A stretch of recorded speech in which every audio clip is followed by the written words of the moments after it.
Hey there guys, Coach Louis Aitken here. Today we're going to be focusing on boxing, okay? We're going to be focusing on your basic stance, how to get into a good balanced position, okay? And we're also going to be looking into delivering our jab and our cross, so just basic straight line shots, good posture, good base, good stance and good balance. Okay guys, so what we're going to be focusing on at the moment is we're going to be focusing on just basic stance, okay? Getting our stance right, getting our posture right, okay? So the basic way we can get into our stance, okay, is I put my feet together, stand my feet shoulder width apart. Once I'm shoulder width apart, I myself am right-handed, okay, which means my left leg's going to be forwards, and that's an orthodox stance. If I'm left-handed, I'm going to step my right leg forward, which is going to be my southpaw stance, okay? So I'm going to start, I'm going to lead off with my left leg, so I'm right-handed. I step forward, okay? I want you to imagine a box, okay? So if I have my feet side by side, okay, I'm on a straight line. If I have my feet in a straight line this way, I'm in a straight line. What I'm trying to get at is if my feet are in opposite corners of the box, I've got good balance from front to back and side to side. If I have my feet too close together, so from this way, okay, I'm going to have great balance forward to back, but I'm going to be rubbish sideways on. Exactly the same if I'm too square on, okay? So I want to imagine a good box, okay, my feet are in opposite corners of that box. So knees are nice and bent. At the moment, I'm a tiny bit square with my shoulders, so I want my shoulders similar to where my legs are and my hips are, so I want to turn slightly sideways on from this position. From here, all I need to do is pick my hands up and pop them up by my cheeks. Left hand's going to be slightly in front of my right, as you can see here. Shoulder comes up to protect this chin. Okay, so I pop the chin nice and low, and I want to keep my feet a foot and a half distance apart. Only other point is to make sure my rear heel is off the floor, okay? And this is to enable me to move around and be nice and light. And I want to try and imagine having my weight in my toes, not my heels. I don't want to be flat and plodding around, okay? I want to be nice and agile, ready to move off, okay? So hands up nice and high, elbows nice and tight. Some of you guys might struggle, okay? If you've got a wide torso and putting your elbows by your sides, you might feel like you're kind of on the outside here. All I advise you do is round your back a little bit, and you should be able to pop your elbows in front of you, okay? So imagine popping them in front of your ribs, in front of your hips, okay? And that should help narrow that, okay? So you're narrow here from the body, so you're not absorbing too much punishment down here, and your hands are up nice and high, ready to protect your face, okay? Protect your cheeks, and your shoulders also there, ready to protect you as well, okay? So you should be slightly sideways on, foot and a half distance apart, nice and sunk at the knees, so you've got a good base, and you should feel like you're balanced from front to front and side to side, and you should feel like you can move nice and easily from here, okay? That's just your basic stance, guys. It's an easy way to get into it, okay? Feet shoulder width apart, pace forwards, bend at the knees, okay? Rear heel raised, and the trick is not to put yourself in a position where you feel unnatural. You want to make sure that neither leg feels really, really tense or heavy. If I feel like I'm real tense on my lead leg, it might be because I'm leaning too far forwards. I want to make sure my weight's in my butt, and I sit into my stance, and my weight is evenly distributed from 50% to my front and 50% to my rear, and that way I feel nice and comfortable with whatever I do. Okay, so once more, okay, make sure you don't stand on a tightrope, got good balance from side to side, shoulders slightly staggered, and hands up nice and high. Okay, and it's just a simple way of getting to your basic stance. Okay, so we're going to be focusing now on our basic movement, okay? So once you've got into your basic stance, there's a couple of rules on movement, okay? First one is you never ever want to bring your feet together, and the second is you never want to cross them. Now that can be in the sense of walking, okay? You never want to bring one foot past the other. You kind of want to keep them a foot and a half distance apart the whole time, evenly spread wherever you move, okay? So I'm not going to worry about having my hands up too high. We're focusing on my legs for the moment. So our first pattern of movement is just going to be forwards and backwards. Now ideally, because I don't want to cross my feet, my lead foot is going to move first. If I go forwards, my front foot moves. If I go backwards, my back foot moves, okay? So the trick with this one is imagine pushing off your rear, okay? So I push off my rear leg to move forwards, and I push off my lead leg to move backwards, okay? So hands are up nice and high, push off my rear to move forwards, push off my lead to move backwards. Okay, and if I do that sideways on, it will look a little bit like this. Push off rear for forwards, push off lead for backwards. Okay, so that's the basic way you can move. And if you want to move forwards again and again, if I want to move forwards twice, I push, catch up, backwards, push, catch up, push, catch up. So your basic way to start working on your footwork is to take it nice and easy, nice and slow. Once you've got the concept, you've got a good understanding, you can start to speed it up from there. So once you've got your forwards and backwards movement nice, you should be nice and fluid with it. You should always be on the toes. You should feel nice and comfortable, nice and balanced. Okay, so from there, we're going to work on a little bit of lateral footwork. Now the same principles apply. Okay, if I'm going to move to my left, I want to move my lead foot first, or my left foot first. Okay, so I'm going to push off my rear and step to my left. If I want to move right, I push off my lead, okay, and I move my rear, okay. So either way, I can step this way, I can step this way. Whichever way I'm moving, I should be nice and balanced and always ready to move. Okay, so here and here. And then once you're comfortable with that, you can start moving forwards, back, left and right. So you can move forwards, you can move to your right, back, move forwards, left. It shouldn't matter. You should always be balanced and always be comfortable. But always have that rule of having your feet evenly spread. Remember to keep your heels off the floor, okay? Your calves might get a little bit tense, a little bit tired the first few times you do it, but you'll get fairly used to it after a little while. Okay, so that's your forwards and backwards, left and right motion going. Okay, now we want to work on little things like pivots, okay? So basic way to pivot, we'll just do it off the lead leg for the moment. Okay, all I do is I leave my lead leg where it is. I'm going to turn on the ball of the foot and turn to face a different direction. Okay, so imagine I've got like a, I don't know, this foot's pinned to the floor, I've got a pin through it or something like that, and I can only turn on it. Now, the most important part that a lot of people get wrong on pivots is they'll pivot out one way, and when they pivot back, they'll end up going with their feet one behind the other or something. Remember, you want to keep your good stance the whole time. Okay, so you want to have a good even stance. When you pivot, and when you pivot back, you should still be in a good stance.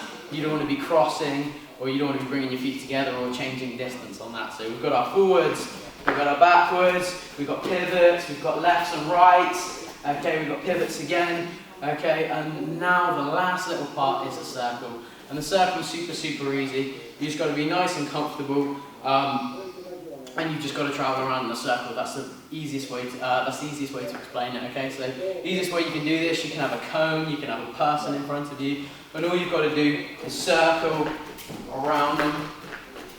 Okay, and then you can start to mix that in with your forwards, backwards, left and right. And this is really, really good. You don't need any equipment. You can practice in your spare time. Forwards, back, left, right, pivots, and a little bit of circle. So now what we're going to do is we're going to focus on the basic jab. Once you've got your stance, you've got your movement, and your posture, and you're feeling pretty comfortable with that, we can start worrying about punching. Now your jab's the most important punch you've got. It'll get you into trouble, it'll get you out of trouble. It sets up techniques, and it can work pretty well by itself. Also, so it's a really, really important punch. It's got many, many different uses, but I won't go through that now. Today I'm only going to talk about the technical aspects of a good jab. Okay, so what we want is we're into our stance. Okay, we want to be nice and balanced. My weight's in my butt. Okay, and your basic jab should just look a little bit like this. Okay, so you should extend out and it should come back. Okay, so one more time, it goes out and it goes back. Okay, so it's super simple. Let me just show you from the side real quick. Out and back. Out and back. Okay. So your jab's not really there to create a lot of power, but that doesn't mean you have to neglect your hips and good mechanics. The jab comes from the ground up, like any other punch. Okay, so it comes from driving my foot into the floor. One of the best ways you can imagine it is imagine a piece of paper under your foot, and imagine you're trying to scrunch up that little bit of paper.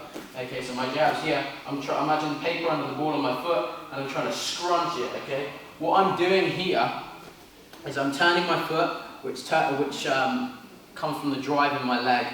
Drive in my leg starts to turn, okay, and I keep a nice tight core on this one, so I turn with my body, okay, and then I extend the punch out through my fist. This will bring the weight of my body into the punch, and it will mean I'm not just punching with a few kilos at my arm weight, I'm actually punching with more of my body mass, which is really important if you want to create a stiff shot, okay?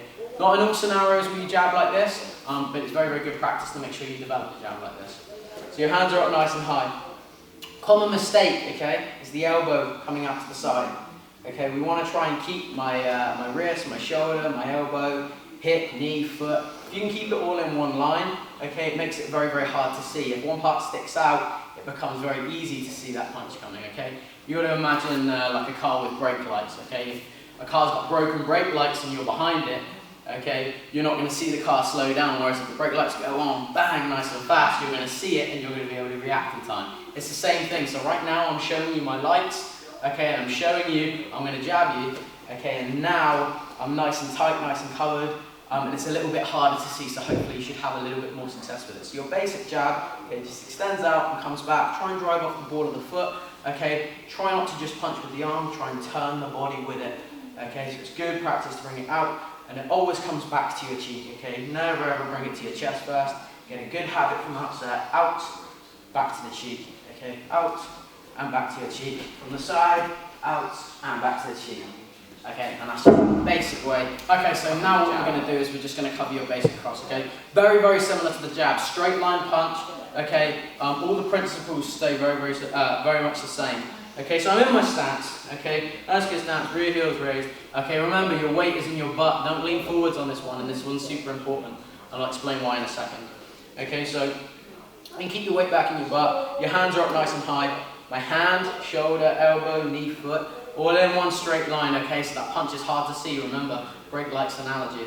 Okay, so hands are up nice and high. From here, I need my weight sat in my butt, so I've got some weight in this leg so, to drive off, okay. If all my weight's forwards, I've got no weight, I've got nothing to push off. So I sit my weight back in order to be able to push.